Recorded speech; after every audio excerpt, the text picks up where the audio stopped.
Manuel Canabarro, seja muito bem-vindo como nosso convidado especial de hoje. O Maneco, Obrigado. jornalista com longas passagens por redações em Porto Alegre, eu acho que foi com o jornal só, Maneco, ou teve outro? Foi, né? Não, fiz uns freela ali na Manchete com a Marina, no tempo da Ah, Block lá, e aham. também no Diário de Notícias, no Diário de Ah, Notícias. putz, Diário de Notícias. Teve uma Diário de passagem pelo Notícias. Jornal da Cotrijuí em Juí, e aí buscou Outro outro jornal, ares, é? foi para São Paulo, trabalhou na Isso, Veja, entre outras isso, isso. passagens, né, Mané? E Sim, acabou sim, sim. migrando para a área do marketing político. E, como tal, o Maneco esteve agora fazendo a campanha de um candidato municipal em Buenos Aires, sobre o qual ele vai falar, e que teve um retrospecto excelente ao conseguir se eleger ainda no primeiro turno. Então, É, Maneco, bom, só fazer uma correção, não é em Buenos Aires, era no interior putz, de Córdoba, foi da bobagem província minha. de Córdoba. Eu fui trabalhar em duas campanhas lá. A primeira em Santa Fé, na cidade de Rosário, que era a campanha do governador atual, candidato a deputado federal, a deputado estadual. Essa foi 4 meses, 3 meses e meio, 4 meses. Depois eu fui trabalhar na campanha para prefeito do Eduardo Acastelo, que é da cidade de Vija Maria, a terceira maior cidade de Córdoba. O Eduardo Castelo tem uma passagem interessante. A primeira campanha dele para prefeito fui eu que fiz, em 1999. E ele se elegeu, e depois disso ele foi 3 vezes prefeito. Ele é um benemérito, um sujeito muito bem considerado na cidade. E agora foi candidato de novo, foi eleito de novo, com larga margem e tal, né? Então é um cliente antigo, é um amigo, né? Um cliente que virou amigo. Mas eu sei que vocês querem saber sobre a eleição presidencial, né? Que está todo mundo se perguntando sobre a eleição presidencial na Argentina. Quero saber se eles Mas, por pagam exemplo, bem, o né? interior. E se eles pagam mesmo, né? Olha, nós estamos. Aqui, esse é o jornal lá da cidade, ó, Ah, peraí, que deu pra ser- uma caída aqui. Não sei o que. esse é o, Ah, tá aqui. Tá, vai, fala. Ah, e daí? eu digo, esse é o jornal lá da cidade de Vija Maria, fica em Córdoba. E esse é o dia seguinte à eleição que eles consideraram um acastelaço, que ele fez, eram 9 candidatos, ele fez 42% dos votos, tirou 15 pontos de vantagem sobre o segundo colocado. Então, foi uma eleição realmente consagradora para ele, né? E aí o jornal, escolheu essa maneira de retratar o fato, a castelaço. Muito bom. Mas, então, e como é que foi aí a eleição nacional, Mané? Como é que tu acompanhou esse processo? Olha, eu acompanhei de longe, né? De longe, assim, de perto, por estando lá, né? Mas de longe por não estar na campanha, né? Nenhuma das campanhas presidenciais.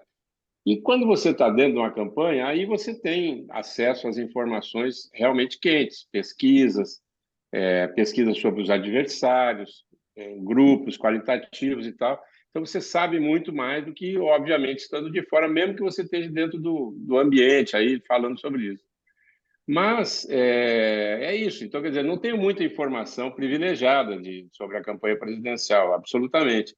Tenho amigos que estão trabalhando lá na campanha do Massa e tudo, mas não, eu mesmo, informação privilegiada, não tenho, né? O que eu tenho é um certo conhecimento sobre a Argentina, né? Eu trabalho lá há 25 anos, vai fazer, né? Então, e muita pesquisa com eleitores e tal, e as pessoas ficam um pouco confusas por causa do fenômeno do Milei, né? Que foi um fenômeno que já está começando a gorar, né? Pelo visto, ele teve menos votos agora do que nas PASSO lá. E é isso, quer dizer, o espanto que o Milei causa por ser um cara de direita, um candidato diferente da história da Argentina tradicional da política, né? Uhum. Seria a primeira vez que teria um candidato com esse perfil. E eu acho que ele foi vítima do próprio sucesso, vamos dizer assim. Ele fez uma votação tão inesperada nas PASSO, e todo mundo achava que ele ia chegar em último, né? Que ia chegar em primeiro o Massa ou a Patrícia e o Milei em terceiro. E ele acabou chegando em primeiro. Então, isso despertou atenção sobre ele, todos os holofotes e tal, a favor e contra também, né? Então, as pessoas começaram a se ligar um pouco mais, a prestar atenção nele, a saber, ouvir entrevistas antigas dele e tal, e começaram a se dividir, né? Tem gente, a juventude gosta muito dele, ele parece ser um candidato que, pelo menos, vai mudar tudo isso que está aí, que essa é uma das questões, né? Mas o pessoal um pouco, a idade mais madura e mais velhos e tal, esses já têm o pé atrás, né? Porque não entendem o programa do Milei, ele exagerou em algumas coisas e tal, né? Permite uma E, pergunta? claro, por favor. Hoje a Patrícia parece que definiu seu voto para o Milei. Isso aí muda o quadro? Como é que fica a situação diante dessa circunstância? Olha, ela anunciou hoje, mas isso provocou um racha no partido dela, né? O partido da Patrícia hoje é uma junção, Juntos por El Câmbio. É uma junção dos radicais, né, do velho radicalismo, com o pessoal do PRO, que é do partido Feito eles juntos, né? Como? Ex-juntos, exatamente. O Macri tem uma certa simpatia pelo Milei, pelas ideias do Milei, e, sobretudo, ele é anti-Kirchner, anti-peronismo, né? Então, essa escolha do Macri forçando a Patrícia a apoiar o Milei, me parece que é muito mais ditada pelo antiperonismo dele, o anti-kirchnerismo, do que propriamente por ter Milei. identidade com o Milei. Embora os dois tenham, em termos econômicos, os dois são liberais, digamos assim, né? Os dois têm ideias muito semelhantes na economia, né? Mas eu acho que isso vai provocar um racha. Os radicais não vão com o Milei, né? Eles vão ficar ou em cima do muro ou vão apoiar o Massa, porque o Massa, ele hoje é o candidato do peronismo, mas ele não é peronista de origem, né?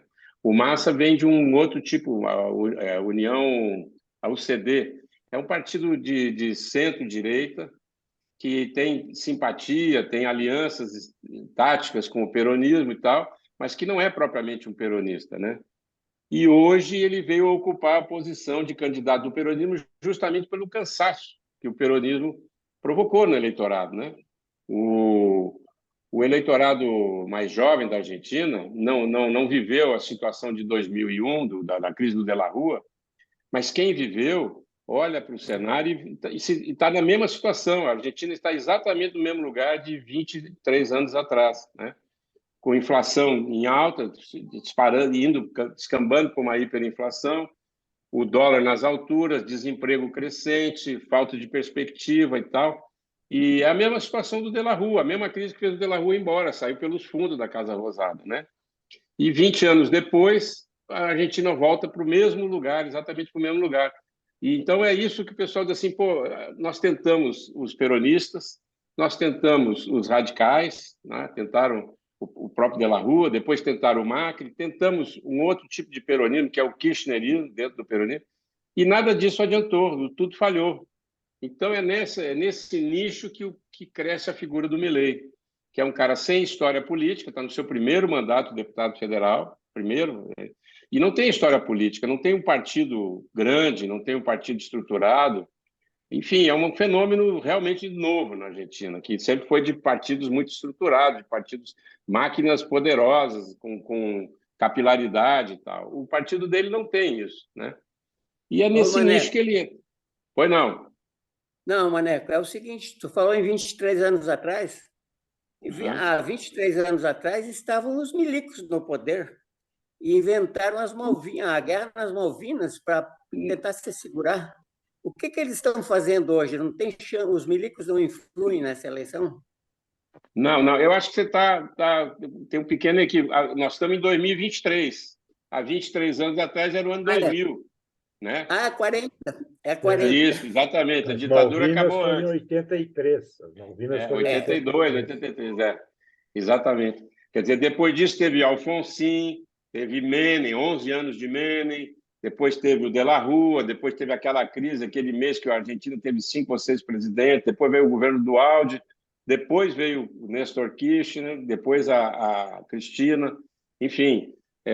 O que eu digo é que os argentinos, eles ficam entre o peronismo de tempos em tempos o peronismo cansa, não oferece as respostas que eles gostariam de ter. Então, eles experimentam uma alternativa, que geralmente é o radicalismo, né? Que foi o Alfonsin, que teve que entregar o governo 6 meses antes do prazo para o Menem por causa da hiperinflação e não estava conseguindo governar.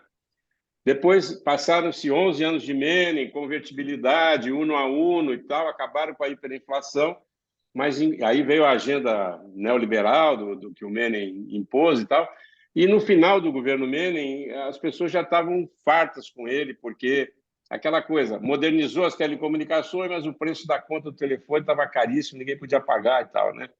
Então votaram no De la Rua, era o radical que podia ser o contraponto ao peronismo. E o De la Rua foi um fracasso, né? Não conseguiu terminar o mandato, teve que sair literalmente pela janela da Casa Rosada de helicóptero, que estava uma manifestação até com fogo na praça em frente.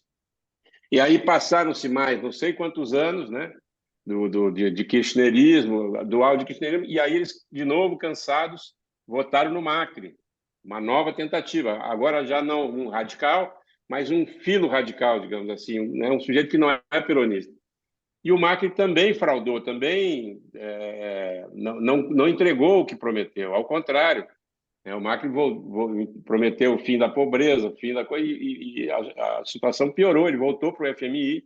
O Kirchner tinha tirado a Argentina do FMI, tinha liquidado o problema histórico da dívida externa e tal.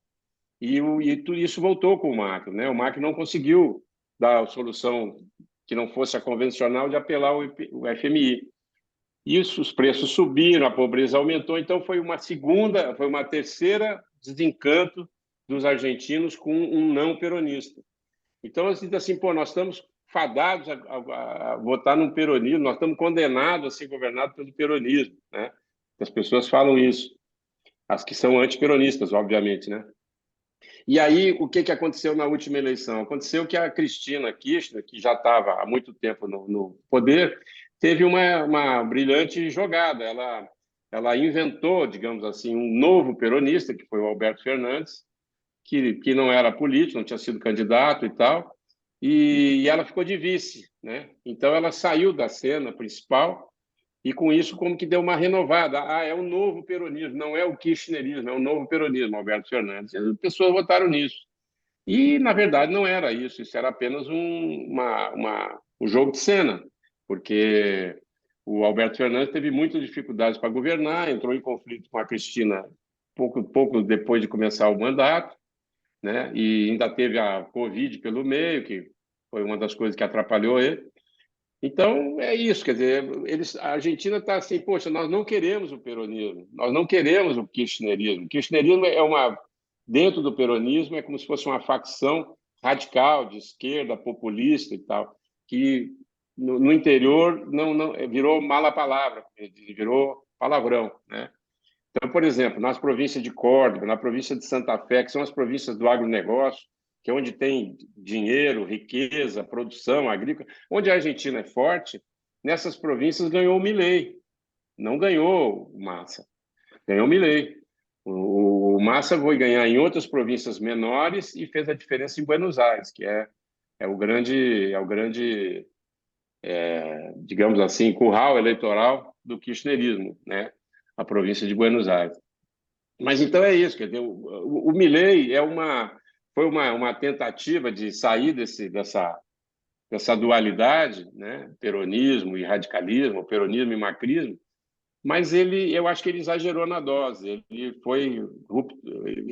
mostrou ser uma ruptura muito radical, né? E a Argentina é muito diferente do Brasil. Não sei por que a imprensa brasileira compara ele com o Bolsonaro, né? A comparação possível seria apenas pelo direitismo, digamos, mas não pelo. Maneco, eu não sei se chega a ser uma comparação com o Bolsonaro, né?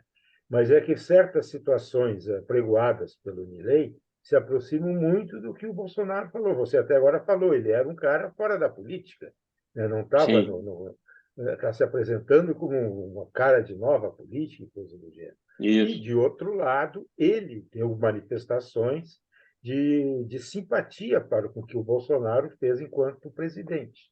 E o Bolsonaro, por sua vez, explicitou seu apoio ao Milei em mais de uma manifestação. Sim, Então, daí é que sim. teve essa colagem de um com o outro. Certo, mas veja, o Milei não tem nada a ver com militar, não é militar, não foi militar, não é ligado aos militares, ao contrário, é um economista com mestrado e tal. Foi durante muitos anos um economista-chefe de uma das maiores empresas argentinas, que é a empresa dos aeroportos, a empresa que tem a concessão dos aeroportos. Durante muitos anos ele foi um dos economistas ou o economista-chefe dessa empresa. Ele não tem nada a ver com militarismo, ele, até onde eu sei, não é um antidemocrata, até onde eu sei, ele é um democrata, né? Agora é um cara de direita, de extrema direita, não tenha dúvida, né? Mas por isso que eu digo, a similaridade com o Bolsonaro, né, ao meu ver, tem a ver apenas com essa coisa de ser de direita. Mas não tem militarismo, não é uma ameaça à democracia, nunca defendeu ditadura, nunca ameaçou as instituições e tal. O Milei não fez isso, né? O Milei tem aquela linguagem da motosserra, porque ele é uma verdade. O argentino constata o seguinte: o país piora e os políticos sempre estão bem. Então, ele identificou o inimigo. O inimigo é a classe política, que não faz, eles mudam para não mudar, quer dizer, mudam os nomes, mas a situação continua pior, enquanto isso o povo cifra. Então, nesse sentido, ele identificou o inimigo certo. Vou a casta, como ele chama, vou passar a motosserra, vamos acabar com essas mordomias, com o Estado pesado e tal. E nisso aí ele está certo. Agora, ele acabou assustando, na minha opinião, ele assustou a opinião pública. Exagerou. Claro, por favor, fiquem à vontade. Tem aquela velha máxima que eu acho que nasceu lá nos Estados Unidos, na campanha do Bush, tá? Que o assessor disse para ele: é economia, idiota, tá? Como é que se explica que a economia da Argentina esteja tão mal? Eu estive lá 2 meses atrás, eu acho que o Vieira teve mais recentemente, e constatei a situação, a penúria que estava, não em Buenos Aires é uma bolha, né? Mas como é que se explica, tá? Ser contra esse princípio de que a economia que acaba regendo as decisões eleitorais, e o candidato que representa a economia, o ministro da Economia, e representa esse status, ter conseguido superar o outsider que é o Milei. Como é que se explica isso? Se bem que na Argentina, tem determinadas coisas que só acontecem na Argentina também, né? Exatamente. O Mujica, o presidente Mujica, disse recentemente que na Argentina tem uma mitologia, ele falou, né? A palavra que ele usou, tem uma mitologia chamada peronismo, e isso faz toda a diferença, isso desequilibra qualquer análise, qualquer quadro e tal, a racionalidade aí meio que dança, porque existe essa mitologia do peronismo. Em qualquer lugar que você dissesse, a hiperinflação, inflação de 138%, o câmbio, a moeda desvalorizada, o dólar valendo 1.000 pesos, e o desemprego crescente, 40% de pobreza e tal, e o candidato é o ministro da Fazenda, em qualquer lugar, isso seria, mas esse cara está condenado, isso é uma piada, né? Mas na Argentina, não. Né? Na Argentina, não. Ele não só ganhou a eleição agora, o primeiro turno, como na minha opinião, ele é favorito para ganhar a eleição do segundo turno, né? E isso explica por quê? Porque o adversário que se apresentou talvez seja radical demais, talvez tenha exagerado na dose, né? E ele tem umas coisas, por exemplo, na Argentina, outro dia estava lendo isso e concordei, a Argentina é uma sociedade muito mais avançada que a brasileira em termos de costumes, como se diz hoje, né? Em termos de valores e tal. Então, esse negócio de eleitorado evangélico, essa coisa anti-aborto que ele levantou, tudo isso é contra ele. Na Argentina existe uma lei de aborto que foi aprovada o ano passado, que é uma lei muito avançada e que a sociedade votou e, dividiu o país, mas a maioria aprovou a lei. Então, esse é o tipo de coisa que na Argentina não faz parte da agenda da sociedade. Arma, por exemplo, não está em discussão isso, ninguém é a favor de arma, a maioria é contra. Então, isso também foi outra coisa que assustou os eleitores, né? Então, eu acho que é isso que o Milei está sendo vítima. Foi vítima, por um lado, do seu sucesso lá nas PASSO, acabou tendo a atenção chamada para ele, para o bem e para o mal, e, por outro lado, ele também radicalizou demais, não soube fazer um discurso mais aceitável, mais palatável para a maioria. Então, tem muitos os jovens votam no Milei, né? Os jovens, basicamente os jovens, mas as pessoas de 35 anos para cima, 40 anos para cima, já não votam nele, né? E é isso que eu poderia dizer a respeito. Nessa Qual é a ida, percentagem de jovens tu está dizendo que ele vota no Milei? Qual é a percentagem de jovens no perfil eleitoral da Argentina? Olha, eu não sei te dizer esse número assim de ciência certa, não sei te dizer. Não, como eu não estava nessa eleição, esse tipo de informação eu não fui atrás, né? E, hein? Mas eu acho que deve ser algo em torno de seus 25% por aí, 25 a 30%. Vamos considerar que jovem, né? Jovem na Argentina, até 35 anos, eles se consideram ticos, né?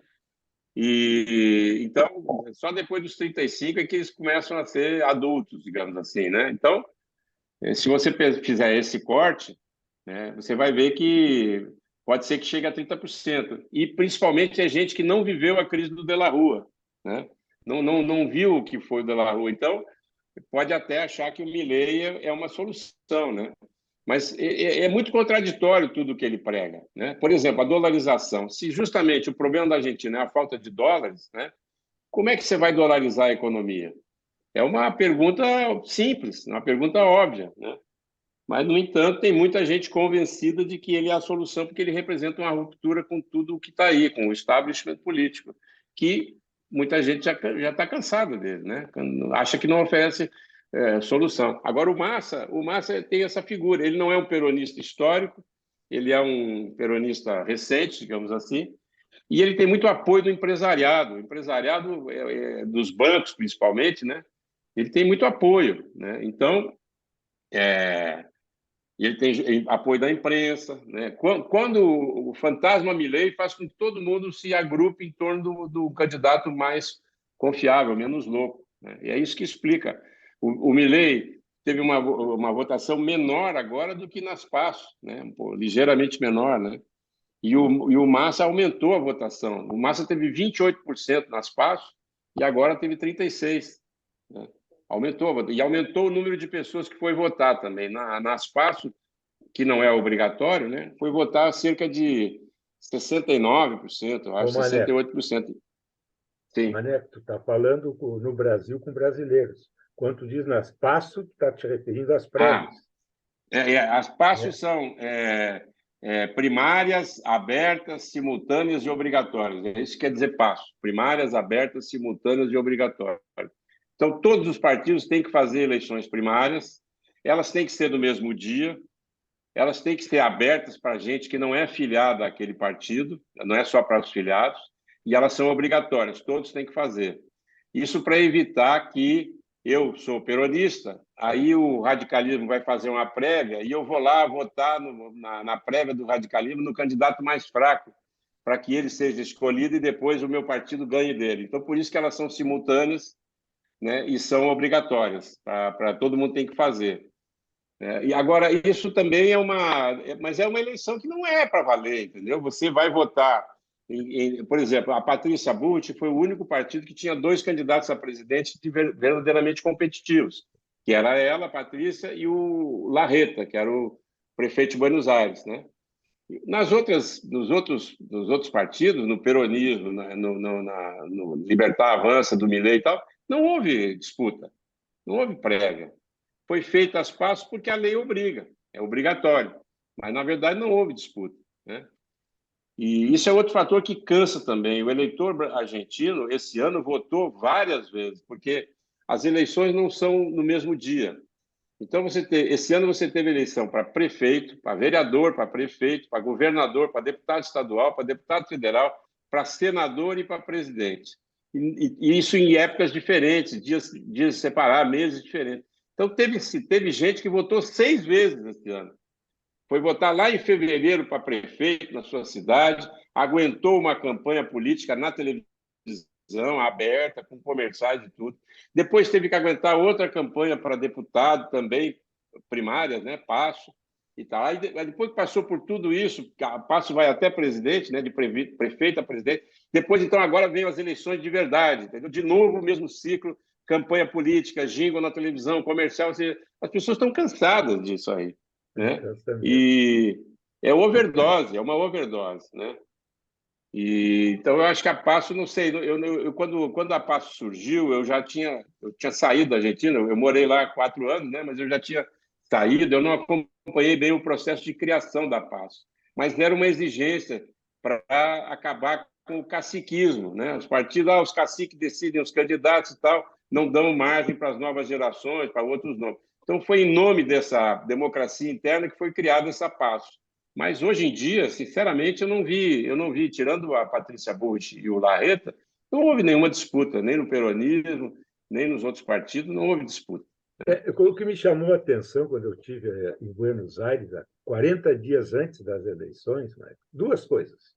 Uma, não tinha campanha nas ruas, não tinha outdoor, não tinha cartaz, não tinha panfleto, não tinha nada. Aparentemente, a vida seguia e nada estava acontecendo. E, de outro lado, ao ligar a televisão, eu via lá o Massa dando entrevista o tempo todo como ministro da Fazenda, falando sobre economia nos telejornais. Eu disse, mas que maluquice é essa? O cara... Aí, em certo momento, eu achei, será que estou enganado? Esse Massa não é o Massa?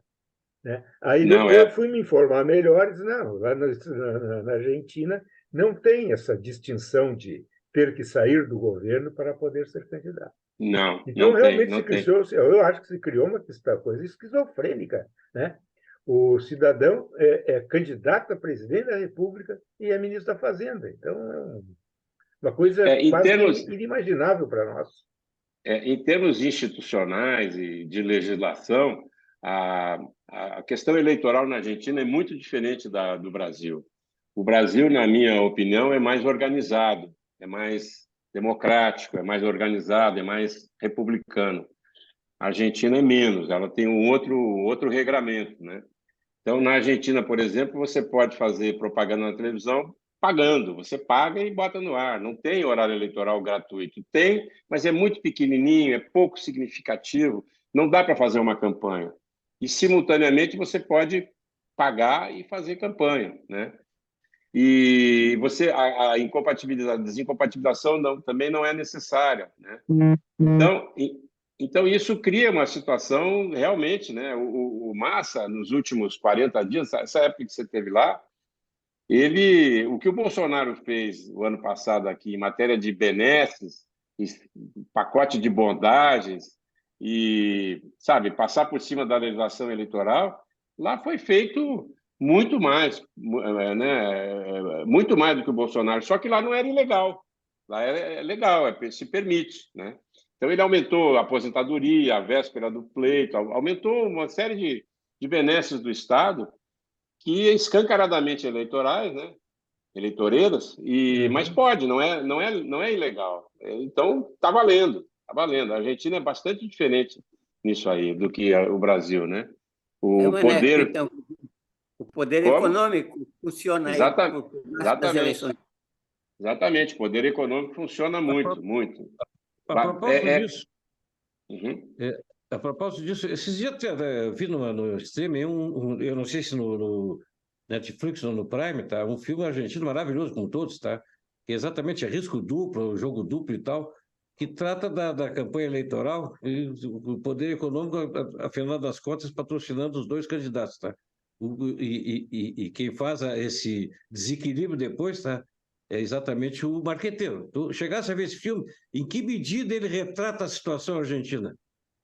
Olha, eu não vi esse filme. Me falaram de uma série. Me falaram que é uma série. Eu não sei se você está falando de um filme ou de uma série. Mas eu não vi. O marqueteiro, eu não consigo descobrir o nome do filme, mas o marqueteiro, o apelido dele é grego, tá? Até porque ele tem um perfil grego, assim, de coisa. Muito interessante. Eu acho que tu está falando de um filme chamado Doble Discurso. Exatamente. Exatamente. Isso aí mesmo. Um filme que passa na Amazon. Inclusive, está na minha lista. Oi? No Prime. No Prime. Eu não vi esse filme, infelizmente não vi, não vi. Mas mas é isso mesmo, é comum isso, o financiamento. Aliás, no Brasil também, né? Era antes da atual legislação. É comum que as empresas doassem para mais de um candidato na mesma eleição. Isso aí também não era aquela coisa, eu quero ficar bem com todo mundo, né? Posso até ter minha preferência, vou doar mais para o meu candidato preferido, mas também não vou simplesmente negar para o outro, porque nunca se sabe o dia de amanhã, né? É um pouco assim que funcionava no Brasil e acho que na Argentina também funciona um pouco assim, né? E é isso, é muito diferente do Brasil, muito diferente. Quem chega lá fica assombrado com as liberdades, com o que é possível fazer na televisão, no rádio. Por exemplo, nós temos uma legislação que, a partir de um determinado dia, se eu faço uma entrevista com um candidato, eu tenho que fazer com todos os outros, no mesmo tempo, a mesma coisa e tal. Né? Tem que dar igualdade de condições. Lá não. Lá não precisa. Se eu quiser chamar um candidato para entrevistar, eu posso chamar e entrevistá-lo, né? E eu posso dizer, eu estou entrevistando o ministro da Fazenda, não estou entrevistando o candidato a presidente. E aí pronto, né? É um pouco, é estranho para nós, é estranho.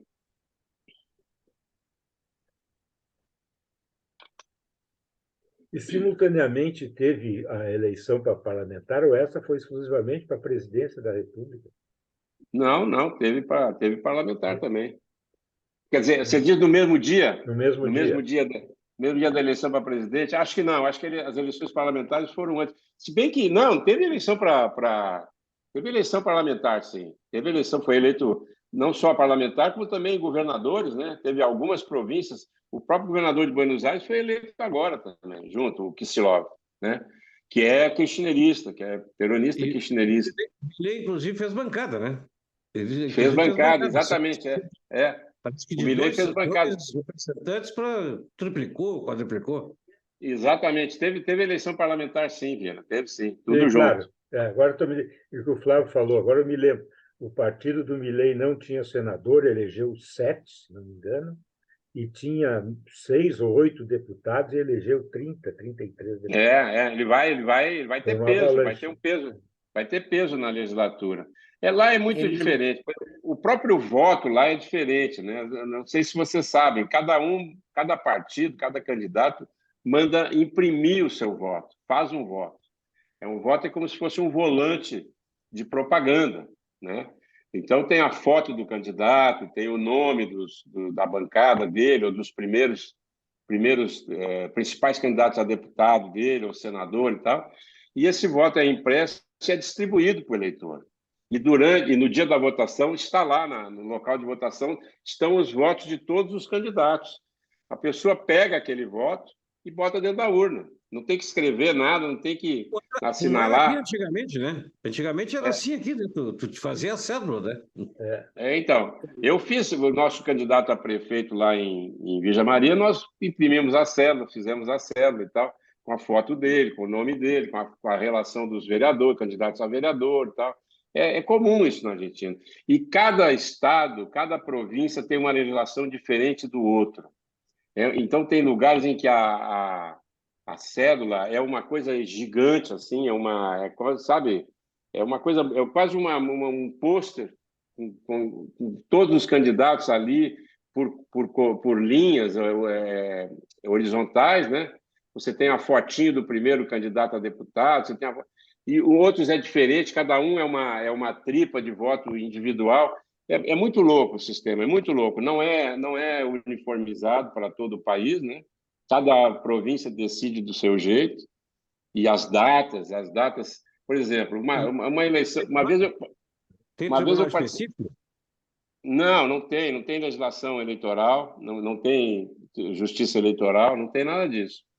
Uma vez eu participei de uma eleição, lá em 98, em que o governador de Córdoba estava já no governo, já há 2 ou 3 mandatos, e se sentia tão seguro que ele decidiu marcar as eleições para dia 20 de dezembro, 5 dias antes do Natal. E a posse era só em julho do ano seguinte. E ele marcou e foi o pior erro que ele poderia ter cometido, porque, enfim, houve uma coincidência, foi um ano que teve muita eleição no Brasil, né? E foi por isso que nós fomos lá. Naquela época eu trabalhava na Duda Mendonça. A Duda Mendonça teve 12 ou 13 candidatos a governador e 12 a 13 candidatos a senador no ano de 98. Então, tinha um time de gente contratada que começou a trabalhar em março, abril, março, e foi até outubro. Então, tinha mais de 600 pessoas, né? Somando todas as campanhas, tinha muito mais do que isso. E quando chegou o convite para ir para Córdoba, fazer a campanha do candidato de oposição, nessa eleição que tinha sido abruptamente marcada para o dia 20 de dezembro, o Duda tinha um plantel gigante de pessoas, todas afiadas, todo mundo na ponta dos cascos, e com a perspectiva de ir embora para casa em outubro, que acaba a eleição. E aí ele escolheu, fez uma seleção de pessoas e disse assim: vocês querem trabalhar numa última eleição esse ano? Termina no dia 20 de novembro. É mais uma grana que vocês vão ganhar, num período em que ninguém vai fazer nada mesmo, outubro, novembro, ninguém vai fazer nada. Vocês trabalham até o dia 20 de dezembro, ganham um salário a mais, 2 salários a mais, e aí volta para casa para o Natal, para as férias, para o verão e tal. Então, foi ótimo. Todo mundo que foi convidado topou, né? E eles puderam fazer uma seleção. E esse time chegou em Córdoba, liderada pelo João Santana, que na época era sócio do Duda, e o João Santana, então, tinha um time muito bom, de gente, todo mundo afiado, né? A começar por um gaúcho, chamado Manuel Canabarro. Não, eu era um dos membros da equipe, só tinha outro gaúcho, tinha o Ferraz lá, que morreu recentemente, né? O Ferraz estava lá também, O Corbellini, o Juliano Corbellini, era assistente do Ferraz, tinha 18 anos, 19 anos de idade, era um menino. A gente apelidou ele de Clark Kent, porque ele usava uns óculos parecidos com Clark Kent e tal. Então tinha mais gaúchos lá. E essa eleição foi assim: o governador perdeu, porque ele não se preparou para a eleição, o adversário já era um adversário que ele tinha vencido antes, que era o governador José Manuel de la Sota, que depois, quando ganhou, nunca mais largou o poder. O peronismo ganhou a eleição em Córdoba em 98 e está até hoje no poder em Córdoba. Nunca mais o radicalismo conseguiu ganhar. E antes, você tinha 16 anos de radicalismo. Foi uma eleição memorável, né? E um dos fatores, obviamente que não só, e não necessariamente o mais importante, mas um dos fatores foi esse. Foi uma equipe boa para lá, grande, que dificilmente você conseguiria reunir num ano normal, né? Para ir para Córdoba, trabalhar 50 dias e tal, dificilmente conseguiria. Questões até financeiras. Mas ali, como já era fim de ano e todo mundo, ninguém mais tinha expectativa de ganhar mais nada e tal, e nem foi um grande valor, mas era um valor a mais. Né? O que você vai fazer? Vai para casa fazer o quê? Não vai fazer nada, vamos trabalhar mais 50 dias, ganha mais um, depois você entra em férias e tal. Foi mais ou menos assim. E, com isso, foi uma campanha memorável, uma campanha muito boa, muito bem coordenada pelo João, e o adversário ganhou. O adversário que tinha disputado 3 vezes antes, tinha perdido as 3, que era considerado um perdedor, ganhou e nunca mais saiu. Dadas essas maluquices, o governador marca a data da eleição a seu bel prazer.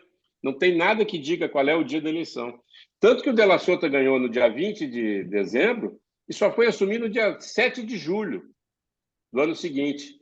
E teve um comentário até que o Antônio Carlos Magalhães, que era amigo do De la Sota, era embaixador da Argentina no Brasil, tinha sido embaixador da Argentina no Brasil.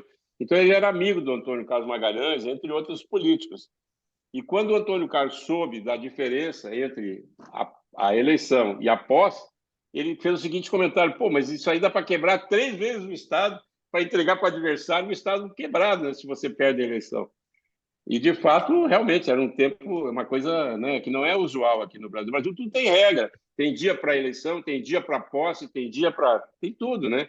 O calendário é previsto institucionalmente, já com antecedência, vale para todo o Brasil, é igual para todo mundo, tem um só dia de votação. É muito diferente. Lá é uma loucura. Oi, Maneco, mas não tem fraude nesse tipo de eleição no papel e tudo? Olha, deve ter. Eu pessoalmente não sei de nada, mas deve ter, né? Deve ter, imagino que sim. Esse sistema de voto, os argentinos estão familiarizados com esse sistema. Inclusive, tem o que eles chamam de corte de boleta, é uma boleta, né? Então, por exemplo, na eleição lá para prefeito de Vija Maria, você tem a primeira parte, são 3 partes. A primeira parte é a eleição para prefeito, a segunda parte é prefeito e vereadores, a segunda parte é a eleição para o Tribunal de Contas, que eles chamam de Tribunal de Contas, no caso da cidade de Virgem Maria, e a terceira parte é para o auditor fiscal. Você pode, por exemplo, dizer assim, pega a boleta do candidato, por exemplo, do meu cliente, Eduardo da Castelo, vou votar no Eduardo da Castelo para prefeito, vou votar nos vereadores dele, vou votar nesse pessoal aqui dele para o Tribunal de Contas, mas o auditor geral, o auditor fiscal, eu vou votar no outro partido. Ele rasga a boleta, ele corta a boleta e bota na urna só a parte da boleta que ele quer votar e pega a boleta do outro candidato, rasga e bota só a parte do auditor geral. Isso é o voto. Está feito o voto, né? Então, quer dizer, margem para fraude existe, mas, ao mesmo tempo, é aquele voto que é impresso, só tem aquele voto. Cada partido imprimiu o seu e os fiscais conferem. Se tiver um voto que não foi impresso por aquele partido, ele vai dizer, não, mas esse aí não é o meu voto. Esse meu voto tem essas características. Mas a fraude não ocorre na votação, a fraude ocorre na totalização, né? É na hora de fazer o mapa geral, né? Esse que é o detalhe. E com papel é uma barbada, não. É o que dizem, é o que dizem. Eu não posso falar nada porque eu não sei, não tenho nenhum testemunho sobre isso. Não, pois então, Mané, esse filme, O Doble Discurso, citado pelo Flávio Dutra, ele foi quem levantou a bola dele foi o Marco Antônio Campos, advogado, que já esteve conosco, que é um cinéfilo de primeira grandeza, e um comentário que ele tem um blog, inclusive, sobre cinema, e o comentário que ele faz em certo momento, eu estava procurando aqui enquanto tu falava, localizei, diz assim, ele trata de um marqueteiro político infalível que tinha se retirado da carreira e foi pedindo para ele voltar para fazer uma campanha. O cenário político que o filme mostra com relação à Argentina é desolador, diz o Marco Antônio, conchavos, mentiras, falsidades, empresários financiando os dois lados, tudo que não deveria existir. Aí eu te pergunto também, aproveito o embalo, como é que é o marketing político lá na Argentina, de uma maneira geral? Não aquele feito pelos brasileiros, mas pelos portenhos? Olha, tem de tudo, né? Tem de tudo. Tem profissionais de grande qualidade e tem também lá os que não são que não são bons, né? Tem que são um pouco aproveitador, enganador. Tem de tudo, como tem no Brasil também, né? Então, você me bota numa situação meio constrangedora aqui para falar da concorrência dos outros e tal, né? Dos colegas. Mas então, fazendo uma pergunta assim objetiva, é um marketing político profissional que é exercido lá? Ou é uma coisa muito improvisada, ao sabor da corrente? Não. É mais estruturado, é mais profissional. O que lá existia, não sei agora ultimamente mudou muito a Argentina, mas o que existia antes era o seguinte: você tinha partidos estruturados, você tinha os radicais e os peronistas. Então, o sujeito que era marqueteiro do peronismo, ele trabalhava só para o peronismo. Ele não passava pela cabeça dele trabalhar para os radicais, nem passava pela cabeça dos radicais convidar o marqueteiro peronista, e vice-versa. Né? Então, as coisas eram muito assim. Então, tinha um sujeito que trabalha para a União Cívica Radical há 30 anos, fez campanha de tudo e tal, né? E também no peronismo. Hoje é que isso ficou um pouco mais fluido, até porque a estrutura partidária se quebrou, mudou, hoje está cheio de partidos novos, partidos pequenos, a lei permite várias agrupações, aquela coisa que nós tínhamos de sublegenda, hoje existe sublegenda, mas sublegenda diferente da nossa, não é dentro do partido. Por exemplo, o Schiaretti é o governador de Córdoba, é peronista de raiz, peronista histórico, mas ele não é kirchnerista, ele é anti-kirchnerista. Então, ele foi candidato a presidente por uma agrupação que eles criaram lá, né? Que, se não me engano, é a Hacemos por Córdoba, uma coisa assim. Então, quer dizer, existe a possibilidade de eu criar uma agremiação, criar uma coalizão e disputar por essa coalizão, não necessariamente pelo meu partido que eu sempre fui. Entende? Tem essa possibilidade. Isso também bagunçou a questão do marketing político, né? E a outra coisa que, isso sim eu sinto falta na Argentina é a questão das pesquisas. Tem muita pesquisa lá, tem pesquisa sobrando lá, só que o grau de confiabilidade é sempre uma incógnita grande, né? Porque é comum essa coisa de fazer uma pesquisa eu encomendar uma pesquisa já com o resultado da pesquisa, entendeu? Eu quero que dê tal coisa, porque eu vou publicar isso, porque eu acho que isso vai influenciar a opinião pública, ou pelo menos vai provocar reações dos meus adversários, e eles vão se atrapalhar. Enfim, existe esse uso da pesquisa como se fosse uma ferramenta de propaganda. E isso é muito ruim, né? Isso é muito ruim, porque chega um momento que você não sabe em que pesquisa acreditar, né? Eu Tanto que a me pesquisa... lembro, saiu uma notícia em jornal dizendo que um dia lá circularam 4 pesquisas em que o Massa estava em 4 diferentes posições. Numa era primeiro, no outro segundo, terceiro, e na outra era quarto. Uma coisa, uma torre de Babel na pesquisa mesmo. Exatamente, é muito comum isso lá. Muito comum. Tem vários institutos. Vê que as pesquisas perderam credibilidade no Brasil também, né? Talvez não no mesmo nível da Argentina, mas aqui também deixa a desejar, né? Mas, ó, vamos deixar claro uma coisa: teve uma pesquisa brasileira que acertou o resultado, que é a Atlas, viu? A Atlas deu Massa na frente, acertou o resultado. Foi a única pesquisa que acertou o Massa em primeiro lugar, foi a Atlas, que é de um brasileiro, é de uma empresa brasileira, que trabalha lá também, mas é brasileira. As outras pesquisas locais lá, todas erraram. Agora, vamos só deixar claro, existem grandes pesquisadores na Argentina, grandes empresas sérias, corretas e tal, e existe também empresas não tão sérias assim. Só não dá para generalizar, né? Mas eu sinto falta. Quando vou fazer campanha lá, eu sempre busco institutos que eu conheço as pessoas, né? E que não fazem pesquisa para publicar, fazem pesquisa como instrumento de trabalho interno de uma campanha, né? Então, pesquisa para publicar é uma coisa, pesquisa para não publicar é outra coisa, né? Completamente diferente. Eu, como profissional de campanha, posso afirmar para vocês que você muda a realidade, você pode mudar, né? Você começa uma campanha e tem uma situação X, e você, tendo a pesquisa correta, informações corretas e sabendo diagnosticar corretamente o quadro, você pode trabalhar para mudar aquela situação. Obviamente, é para isso que se faz campanha, né?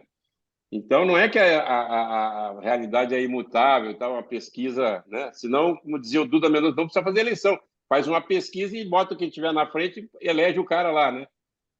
Então, eu sempre procuro trabalhar com pesquisadores que eu já trabalhei antes e que eu sei que são sérios, mas nenhum deles faz pesquisa para publicar.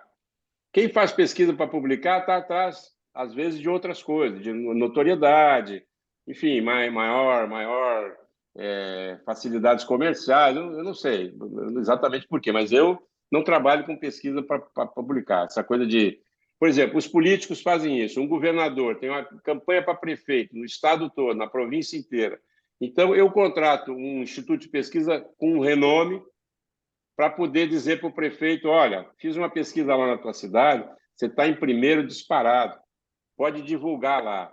Se for de um instituto desconhecido, cujo nome não significa nada, isso tem um valor, quase não tem valor para aquele prefeito. Agora, se for uma pesquisa de um instituto conhecido, é uma pesquisa do tal coisa, entendeu? Então, eles usam isso. Quer dizer, então, o Instituto, o fato dele ser famoso, não necessariamente é uma prova de confiabilidade. Acho que até o contrário.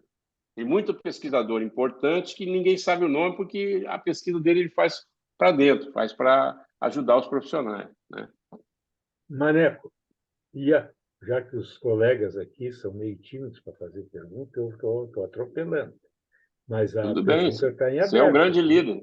Você é um grande líder. Sempre. Tá bom. O Casarré não falou ainda, o Bortolom, a Elaine, então só de ouvintes, tipo voyeur. E a Nube, então, sempre atenta, ainda não fez a sua pergunta. Então, enquanto eles pensam na pergunta que vão fazer, eu te pergunto: e como é que é o acompanhamento, o comportamento da imprensa, de modo geral, em uma eleição como foi essa aí da presidencial? Bom, esse é outro fator diferente do Brasil, né? Eu diria. Não muito, mas um pouco diferente do Brasil. Você tem grandes veículos, né, que são sérios, a primazia é da informação apurada, né? Mas que no jogo de paixões que a política argentina se transformou, também leva esses órgãos a tomar partido, às vezes, né? Não significa que eu vá fazer uma matéria tendenciosa, não é isso.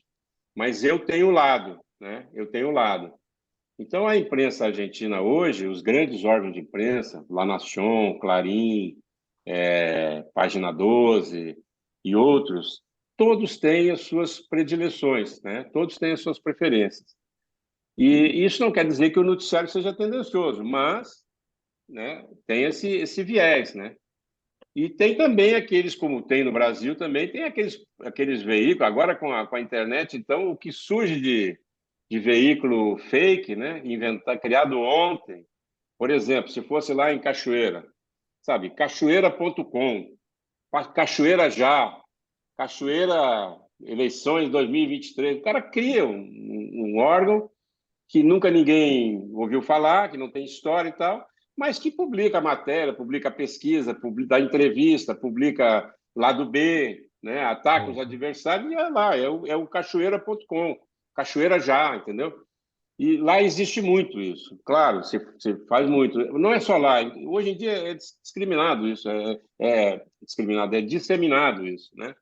E em todos os países, na República Dominicana, onde eu trabalhei, também existia isso. Enfim, virou terra de ninguém, né? A internet, nesse ponto, é terra de ninguém. E a imprensa séria ainda continua sendo como aqui no Brasil. Quer dizer, você tem alguns veículos nos quais você pode confiar na informação que está sendo publicada. Agora, se tem algum viés do dono, se tem no editorial, aí já cada órgão é o seu. Eu, por exemplo, eu continuo sendo leitor do La Nación, do Clarín, são esses órgãos, La Voz do Interior, lá em Córdoba e tal, são os órgãos que você pode confiar, né? E você sabe mais ou menos que tem um certo padrão jornalístico, um certo padrão de apuração e tal, um rigor, né? Uhum. E no Brasil, Maneco, em quem tu confia como imprensa?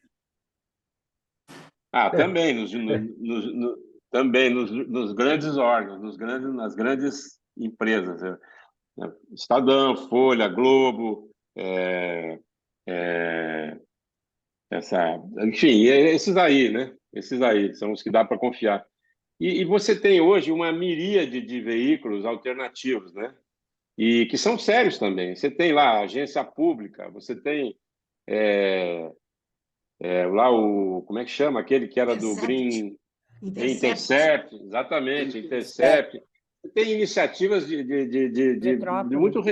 muito Metrópolis, que é do Metrópolis, por exemplo, até onde eu sei, ele é muito sério e tal, mas ele é financiado pelo Luiz Estevam, né?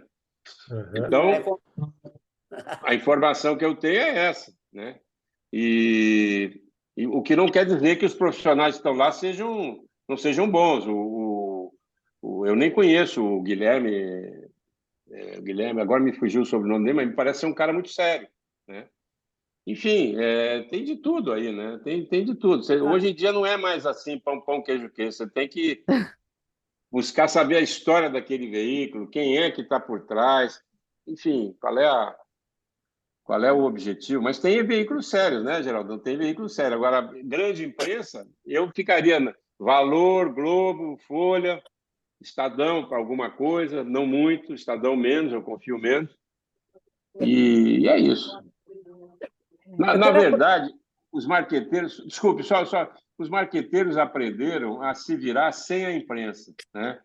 Porque a imprensa ela não faz essa intermediação que ela gostaria de fazer entre o eleitor e os políticos. Essa intermediação, há muito tempo que a imprensa não é capaz de fazer, ela não consegue abranger tudo, ela não consegue captar todos os humores, todas as nuances.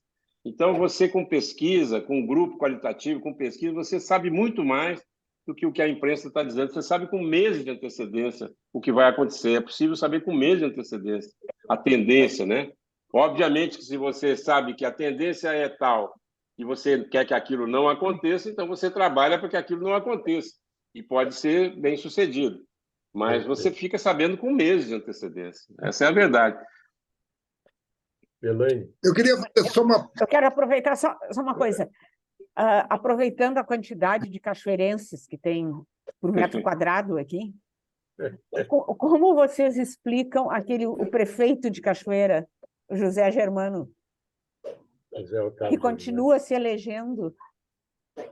Aí é um Qual é a curral explicação? eleitoral, um curral eleitoral bem assentado que vem de anos em anos, anos a anos, né? E é uma família que se entronizou na política lá, criou meios de comunicação, né? Um jornal que depois fechou e se tornou apenas digital, 2 ou 3 rádios, no tempo que rádio era um veículo de comunicação forte, importante, influenciador. Então foi criando uma situação tal que chegou. O nome Otávio Germano sempre foi um nome forte lá junto ao eleitorado cachoeirense. Isso, e agora, como é que o eleitorado antes não sabia desses problemas do candidato que elegeu? Essa é que é uma incógnita a ser esclarecida melhor. Consta que o partido dele hesitava em tê-lo como candidato em função exatamente da dependência a produtos químicos. Mas ele teria apresentado um documento de que estava limpo, sem problema nenhum em relação a isso. A realidade posterior mostrou que não era bem assim, mas é o que aconteceu. Casarré. Não, eu ia fazer a pergunta seguinte. Primeiro, que eu acho que os jornais brasileiros dão muito pouco espaço para a cobertura da Argentina, né? Porque é um país que tem aí o nosso parceiro maior, não sei se o primeiro ou segundo maior parceiro comercial, e a Argentina está à véspera da quebradeira, ou seja, ou talvez já esteja quebrada, não é? Ele tem aquele negócio que ele tem um empréstimo de 55 bilhões com o FMI, que obviamente que nunca vai pagar, porque a Argentina já deu vários outros calotes, né? E a outra questão é o seguinte: parece que eles não têm reservas. Estavam no ponto que nós estávamos com o Sarney em 80 e poucos, 86. Então, é a pergunta seguinte: como é que você vê essa questão da economia? O que pode acontecer no Brasil se aquilo lá piorar ainda mais do que já é hoje? Puxa, a pergunta é que eu não sou especialista em economia, não tenho muita informação sobre isso. O que eu sei são generalidades que todo mundo sabe, lendo um pouco sabe, né? O que eu sei é o seguinte: a Argentina, ela, apesar de toda a situação que ela está, ela é um país muito rico, um país que tem uma produção real, né? Tem uma economia real, que é a economia, o agronegócio da Argentina é uma coisa fabulosa, né? Gera dólares e é um produto que é querido, buscado, eles têm mercado, né? Então, essa é a grande força da Argentina, é uma economia real, ela não é de brincadeira. Não é papel, né? Agora, a questão da dívida externa, realmente, isso aí eu não. Eu me lembro, eu fiquei muito surpreso, realmente, com o Néstor Kirchner, justamente porque ele encarou um pepino, que foi a maior dívida externa do mundo, quando ele.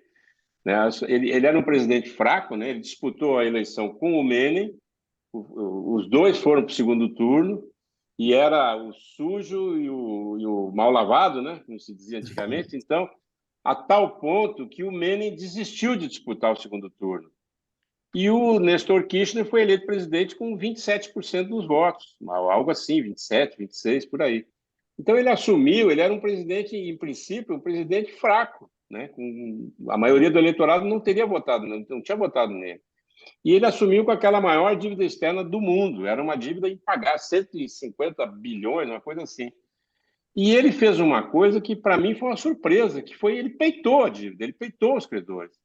Ele disse: a Argentina já pagou essa dívida várias vezes, os juros escorchantes e tal, isso é uma coisa imoral, e eu decidi que não vou pagar, eu vou pagar 25% do valor de face dos títulos argentinos, quem quiser que aceite e rasgue as dívidas, quem não quiser que vá para a justiça.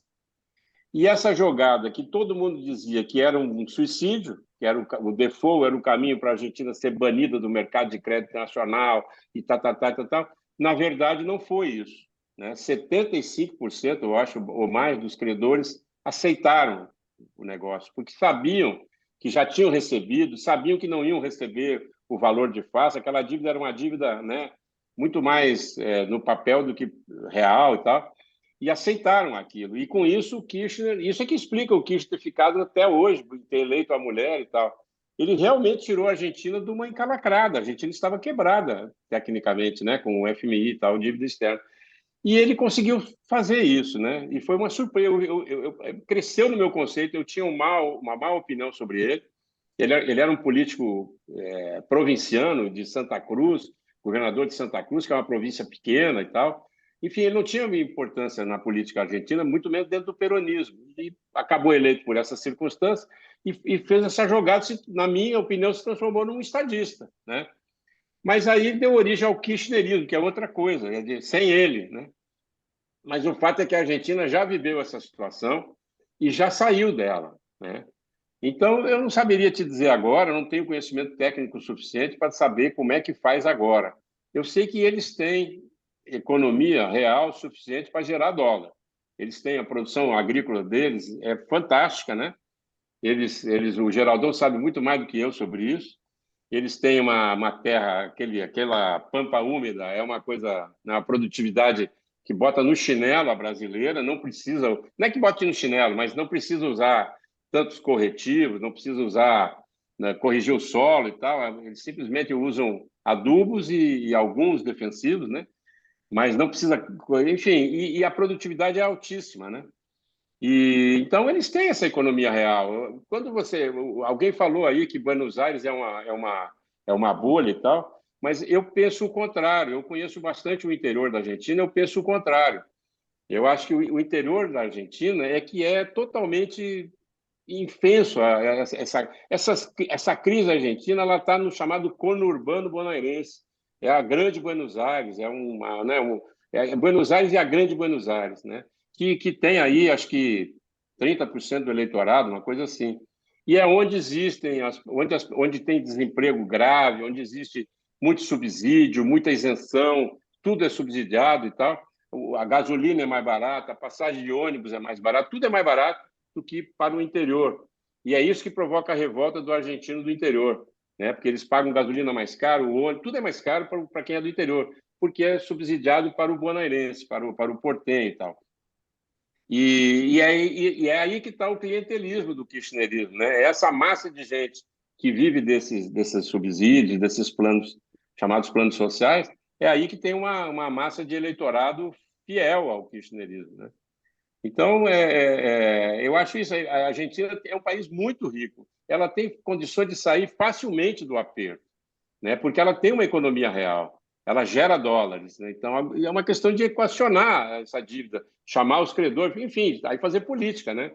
E é isso que eu acho. Agora, o que isso afeta no Brasil? Só sei que ela é o segundo ou terceiro maior parceiro comercial do Brasil e, portanto, se a Argentina não compra, o Brasil não vende, né? Então, isso é o que eu sou capaz de entender com o meu parco conhecimento de economia.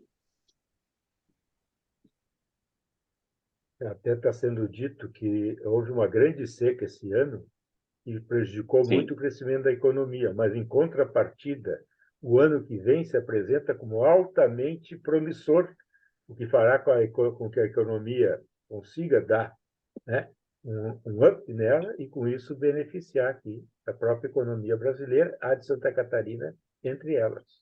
Uhum. É verdade. Eu vi a seca lá. Eu vi a seca em Santa Fé e em Córdoba, né? O milho não cresceu, a safra de milho ficou 20, 30 centímetros de altura. Dava até uma pena você ver aquela janura, aquele pampa argentino, aquela coisa que não tem fim, não tem horizonte, e tudo quebrado, tudo seco, né? Marrom. Realmente foi uma coisa espantosa lá, que eles não estavam acostumados, né? Mas eu já soube que o regime de chuva voltou a se normalizar, a plantação de trigo já foi boa, a soja para o verão é promissora, ou seja, eles têm riqueza, né? Maneco, eu queria saber o seguinte, como é que estão os eleitores, como é que estão? Eu vou te contar porque que eu estou te fazendo essa pergunta. Eu tenho uma amiga de, sei lá, 50 anos, né? Uhum. Ela é de La Plata, ela é jornalista, professora da universidade, entende? Ela não era uma pessoa burra, ela é super bem informada, coisa e tal.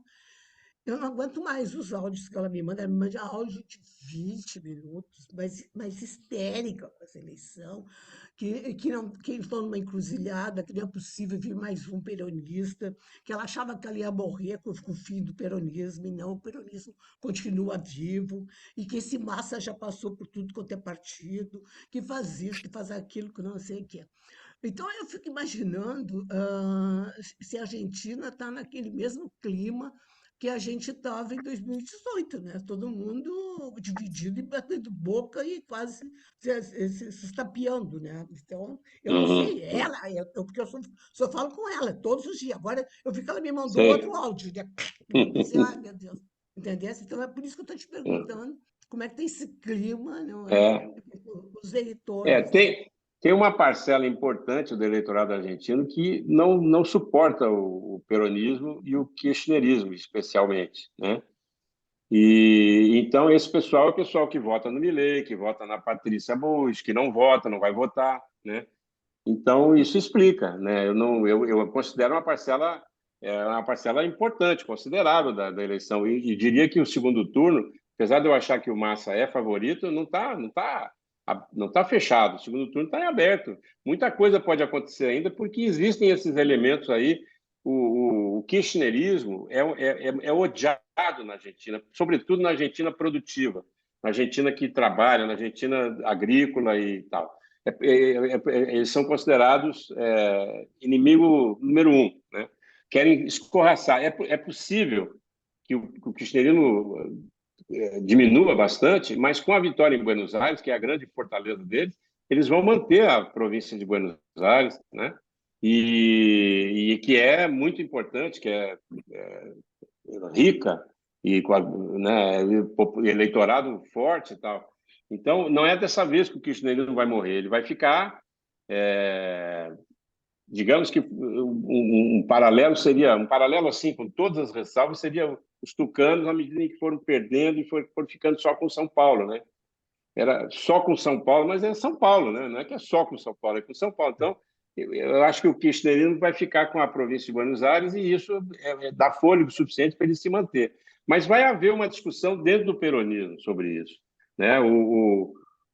Vai haver uma discussão. O peronismo, ele tem como disse o Mujica, ele tem um fôlego de gato. O peronismo, eles mesmo falam, quando você vê dois peronistas abraçados, eles não estão brigando, eles estão se reproduzindo, é o que eles falam lá, né? E então é um fenômeno o peronismo, é um fenômeno, realmente é um fenômeno, é uma coisa que é bem típico da Argentina. Não conheço exemplo em outro país, né? É uma força, uma coisa. Eles sabem governar, já provaram que sabem governar, eles dominam a máquina pública, eles têm equipe, eles têm gente, têm quadros, né? E muitos governadores peronistas são excelentes governadores. Então, aprovar, por exemplo, a província de Córdoba, que é a que eu conheço mais, é uma província super ordenada, não tem dívida, não tem déficit, não tem nada, desemprego é baixíssimo. Então, é uma província super ordenada. Por isso que o governador de Córdoba foi candidato a presidente, porque ele diz: a Argentina, nós não estamos condenados a isso, nós temos alternativas, né? Ele é anti-kirchnerista. E assim como tem dentro do peronismo essa anti-kirchnerismo, tem fora do peronismo, tem, né, as pessoas que não suportam o peronismo. E isso é uma contradição da Argentina. Eu sempre digo que eles estão condenados a ser governados pelo peronismo, porque os quadros alternativos que aparecem ou não se viabilizam eleitoralmente, que era o que acontecia antes, ou quando ganham a eleição não conseguem governar.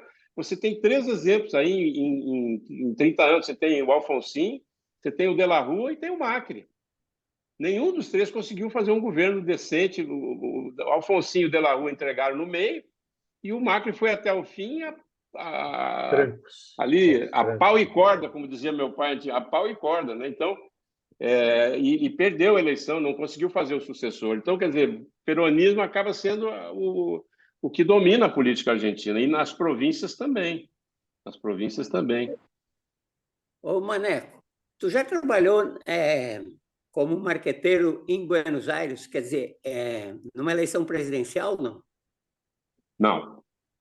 E se tu fosse chamado agora emergencialmente para dar uma consultoria para um dos candidatos, que certamente seria o Milei, porque parece que vai perder, o que tu faria? O que tu aconselharia? Isso é um pouco leviano, né, Geraldão? Não, sem ter entre pesquisa, sem nós, né? saber.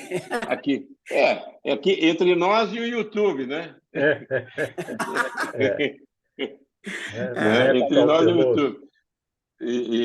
Então, eu não sei te dizer o que eu teria que ir para lá, ver pesquisa, ver qual é o quadro. Porque a eleição não é só o seu candidato, é o seu candidato e os outros, né? Quais são as fortalezas dos outros. Você diria que, se eu te disser, teoricamente, o candidato, nosso adversário, é o ministro da Fazenda de um país que tem 150, 138% de inflação, o dólar disparou, a economia. Você diria, pô, isso é uma barbada, né? Essa eleição é uma barbada. E, na verdade, no entanto, não é, né? Não é assim. O cara ganhou a eleição. Então, quer dizer, é muito mais sofisticado o raciocínio que precisa ser feito e tem que ter informação que eu não tenho, né? O Milei é um candidato que eu não sei se eu gostaria de trabalhar para ele. Eu acho que eu não trabalharia para o Milei, né? Tem certas coisas que você tem que saber escolher o seu cliente, né? Uma imagem a E preservar. Tem uma imagem a é, preservar. não, porque você acaba vivendo. O marqueteiro é muito parecido com o técnico de futebol, né? Embora não tenha a mesma popularidade e importância, né? Mas vive de resultado, né? Então, se você chega lá com um passado de derrotas ou de candidatos polêmicos e derrotados, é uma coisa. Se você chega lá com um passado de vitórias ou um cartel assim de, sabe, de 20 eleições, você tem 16 vitórias e 4 derrotas, é uma coisa respeitável, né? Então, você também tem que saber escolher o cliente. O Duda dizia uma coisa que é o seguinte: a eleição, o ideal é aquela que você ganha dinheiro e ganha a eleição. Então você ganha prestígio e ganha grana, né? É a eleição ideal. Quando não dá para ser assim, você tem que saber escolher. Eu quero ganhar dinheiro, mesmo que esse cara não tenha chance, vou fazer essa campanha e não vou ficar preocupado em somar isso ao meu portfólio, porque o cara vai perder. Ou então é uma campanha pobre, o cara não tem dinheiro, mas tem grande chance de ganhar, e essa pode ser uma campanha memorável. Esse foi o raciocínio que ele fez, aliás, para aceitar a campanha, para pegar a campanha do Lula em 2002. Ele cobrou muito pouco, cobrou um preço ridículo, o Duda, porque ele queria fazer a campanha do Lula. Ele sabia que era a vez do Lula, ele achava que tinha as respostas, como de fato mostrou que tinha, né? Então ele cobrou um valor ridículo para fazer a campanha.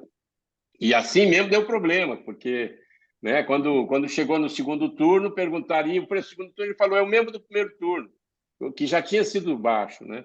E foi para pagar esse segundo turno que acabou dando todo aquele rolo que vocês já conhecem, que hoje já faz parte da história e tal, né?